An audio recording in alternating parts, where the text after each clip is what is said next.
Alam mo, may mga kaibigan talaga na close mo dati. Pero ngayon, wala na. Hindi ka na pinapansin.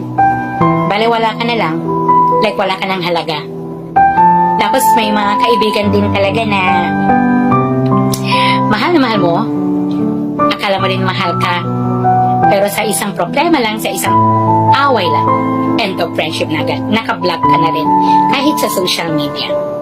At may mga kaibigan ka rin na close na close kayo at tinutulungan mo siyang parate. Yung parati na sa'yo pag may problema. Ngayon, may narating na sa buhay. Ni hi at hello. Hindi mo matatanggap ni good morning sa text, wala. Pero alam mo, okay lang yan. Huwag kang maging malungkot at huwag mong sisihin ang sarili mo na baka may pagkukulang ka or may kasalanan ka sa kanila. Always remember that people come and go. May aalis, may papasok na iba. Ganun lang ang life.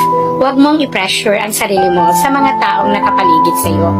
Kasi hindi mo alam kung sino ang mag-stay at kung sino ang aalis.